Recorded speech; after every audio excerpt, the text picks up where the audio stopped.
السلام علیکم۔ بڑھتی بے روزگاری اور نوجوانوں کے پیچیدہ مسائل، حالات آپ کے سامنے ہیں اور روزگار کا کوئی ذریعہ نہیں۔ ایسے ہی کچھ حالات کو ہم ذہن میں رکھے ہوئے آج ہم نے ایک پروگرام رکھا ہے جس میں ہمارے معزز مہمان محمد شہزاد عالم صدیقی صاحب ہیں۔ یہ آپ پروجیکٹ ڈائریکٹر ریلوے سے ریٹائرڈ ہیں۔ انہوں نے بڑی پیاری بات کہی ہے، علامہ اقبال کے حوالے سے انہوں نے کچھ اشعار اکٹھا کیے ہوئے ہیں۔ سر آپ ہمیں یہ بتائیں کہ جو موجودہ حالات کے بارے میں علامہ اقبال رحمۃ اللہ کیا فرماتے ہیں؟ علامہ اقبال کی ایک کتاب ہے اسرار و رموز، اس میں ایک نظم ہے در بیان ان کے خودی از سوال ضعیف می کرتا تھا، کہ سوال کرنے سے مانگنے سے خودی کمزور ہو جاتی ہے۔ تو فرماتے ہیں کہ اے فراہم کردہ از شیراں خراج، گشتگی روبہ مزاج از احتیاج، خستگی حایت و از ناداری است، اصل درد تو ہمین بیماری است، خود فرودہ از شتر مثل عمر، الحذر از منت غیر الحذر، تا بکے در یوزے منصب کنی، صورت طفلاں زنے مرکب کنی۔ یعنی وہ یہ فرماتے ہیں کہ تو ایسا انسان تھا، تیرے جو آبا و اجداد تھے وہ تو ایسے تھے کہ ان سے تو شیر بھی ڈرتے تھے، اور تو لومڑی جیسا ہو گیا ہے۔ اور یہ کس وجہ سے ہوا ہے کہ تو نے مانگنا شروع کر دیا۔ تیرے جو احتیاج ہے، تیری جو ضرورت ہے، تو یہ سمجھ رہا ہے کہ مانگ کے یہ کام پورا ہو جائے گا، ایسا نہیں ہوگا۔ تو انہوں نے بتایا کہ جب حضرت عمر رضی اللہ تعالیٰ عنہ جا رہے تھے اونٹ پر، تو ان کا تازیانہ گر گیا۔ تو لوگ تو آس پاس جا رہے تھے، وہ کسی سے بھی کہہ سکتے تھے کہ یہ اٹھا کے دے دو، لیکن وہ خود نیچے اترے ہیں اور اپنا تازیانہ اٹھایا اور پھر دوبارہ بیٹھے ہیں۔ تو وہ یہ فرماتے ہیں کہ کوئی بھی بڑا آدمی کسی سے بھی مانگنے کی ضرورت نہیں ہے، بلکہ اپنا روزگار خود پیدا کرنے کی ضرورت ہے۔ اس میں ایک بڑا مشہور واقعہ آپ تو جانتے ہیں کہ نبی کریم صلی اللہ علیہ وسلم کے پاس ایک آدمی آیا، اس نے کہا کہ جی میرے پاس کچھ بھی نہیں ہے، کھانے کو نہیں ہے، کچھ مدد کریں۔ آپ صلی اللہ علیہ وسلم نے اس سے پوچھا کہ تمہارے پاس کیا ہے؟ اس نے کہا جی میرے پاس ایک پیالہ ہے اور ایک کمبل ہے۔ فرمایا کہ یہ دونوں چیزیں لے آؤ۔ جب وہ لے آیا تو وہاں جو صحابہ کرام بیٹھے تھے، آپ صلی اللہ علیہ وسلم نے ان سے پوچھا کہ یہ کون خریدے گا؟ ایک صاحب نے پیالہ خرید لیا، ایک نے کمبل خرید لیا۔ 2 درہم ملے، وہ دونوں اس کو دیے اور فرمایا کہ جاؤ ایک رسی لے آؤ اور ایک کلہاڑی لے آؤ۔ جب وہ رسی اور کلہاڑی لے آیا تو پھر فرمایا کہ اب جاؤ لکڑیاں کاٹ کے لا کے شہر میں بیچو۔ اس نے یہ کام شروع کر دیا۔ کوئی ہفتے 2 ہفتے بعد جب وہ دوبارہ آیا تو وہ بڑا خوش تھا۔ اس نے کہا کہ جی آپ نے جو طریقہ بتایا تھا تو اب میرا گزارا بھی بڑا اچھا ہو جاتا ہے اور میرے پاس 7-8 درہم جمع بھی ہو گئے۔ تو اصل میں جو نبی کریم صلی اللہ علیہ وسلم نے کام کیا ہے، سب سے پہلے تو انہوں نے تجارت کی اور لوگوں کو کام کرنے کا طریقہ سکھایا۔ تو ہمارا بھی یہی کام ہے کہ ہم لوگوں کو کسی بھی طریقے سے ان کو اپنے پیروں پہ کھڑا کر دیں، ان کو روزگار کمانے کا طریقہ سکھا دیں۔ اچھا سر، آپ نے بڑی پیاری بات کہی۔ کافی اس بات سے ریلیٹڈ ہم آپ سے ایک سوال کرتے ہیں کہ اس وقت 10 کروڑ سے زائد لوگ بے روزگار ہیں، تو ان کے جو روزگار کا ذریعہ کس طرح مہیا کیا جا سکتا ہے؟ جی ہاں، دیکھیں جی، اس وقت اگر آپ ویسے یہ سوچیں کہ ہم ان کی کوئی مدد کریں، تو اگر آپ 1000 روپیہ بھی روزانہ دیں، یہ تو کم سے کم ہے۔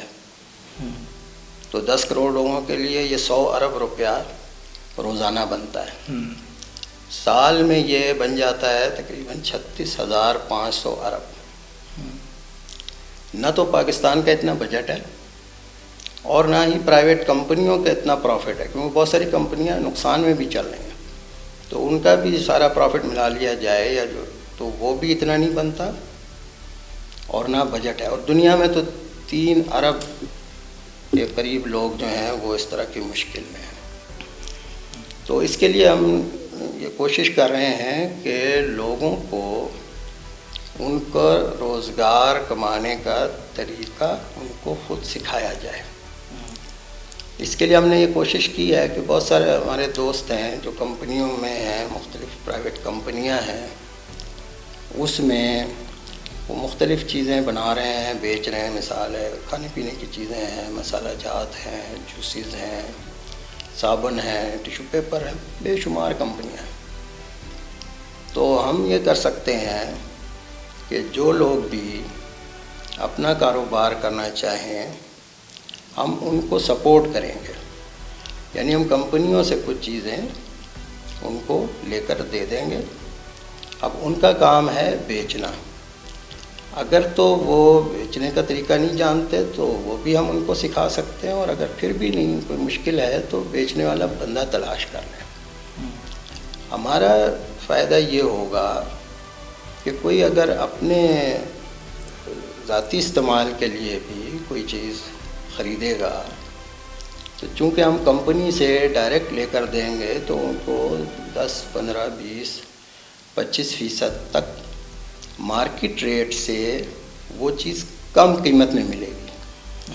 تو جب وہ چیز ان کو کم قیمت میں ملے گی تو سب سے پہلا فائدہ تو یہ ہوگا کہ ان کے اپنے استعمال کے لیے ان کو ایک چیز سستی چیز مل جائے گی۔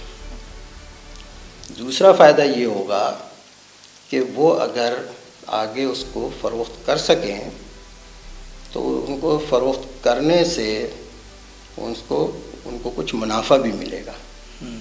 تو اس کے لیے ہم پورا ایک پروگرام شروع کر رہے ہیں۔ اس میں میری درخواست ہے کہ جو لوگ کمپنیوں کے مالکان ہیں، کچھ تو ہیں ہمارے ساتھ جو کہ اس قسم کا کام کر رہے ہیں اور کرنا چاہتے ہیں اور لوگوں کی مدد کرنا چاہتے ہیں، اس کے علاوہ بھی اگر کوئی کمپنیاں ہیں تو ان کے لیے بھی کاروبار کے مواقع ہیں، اور جو بے روزگار لوگ ہیں، جو پہلے سے بے روزگار ہیں یا جو اس دوران بے روزگار ہو گئے ہیں، ان کے لیے بھی ایک بہت اچھا چانس ہے۔ تو آپ یہ دیکھیں کہ علامہ اقبال نے تو اس وقت یہ بتا دیا تھا نا، کیونکہ آپ پورا قرآن پڑھ لیں، مجھے تقریباً 53 سال ہو گئے ہیں قرآن کو اسٹڈی کرتے ہوئے۔ جگہ جگہ اللہ تعالیٰ نے یہ تو حکم دیا ہے کہ آپ دیں، لوگوں کو مدد کریں، لیکن مدد ایسے کریں کہ وہ اپنے پیروں پہ کھڑے ہو جائیں، جس طرح نبی کریم صلی اللہ علیہ وسلم نے ہمیں طریقہ بتایا۔ ہاں، جو لوگ مثال ہے جو چھوٹے بچے ہیں، یتیم ہیں یا بیوائیں ہیں، یا ایسے کوئی سیریس مریض ہیں، یا کوئی بہت بوڑھے لوگ ہیں کہ جو کوئی کام کر نہیں سکتے، ان کی مدد کرنا تو جائز ہے۔ وہ تو حکومت کا فرض ہے، اگر حکومت نہیں ان کے پاس وسائل ہیں تو جو مخیر حضرات ہیں وہ ان کی مدد کر سکتے ہیں۔ لیکن اگر ہم کوئی ایسے آدمی کو کہ جو بالکل ٹھیک ٹھاک ہے، جس کی صحت ٹھیک ہے، جو کام کر سکتا ہے، اگر اس کو مانگنے کی عادت پڑ جائے تو وہ ایک بیکار شخص ہو جاتا ہے، حالانکہ وہ ایک کارآمد شخص ہے، یعنی وہ ایک پروڈکٹیو ہے۔ اگر ایک پروڈکٹیو آدمی کو ہم نان پروڈکٹیو بنا دیں گے تو کچھ فائدہ نہیں ہے، وہ تو بیکار ہو جائے گا اور وہ ایک معاشرے پہ بوجھ ہوگا۔ تو علامہ اقبال نے اسی لیے فرمایا ہے کہ افراد کے ہاتھوں میں ہے اقوام کی تقدیر، ہر فرد ہے ملت کے مقدر کا ستارہ۔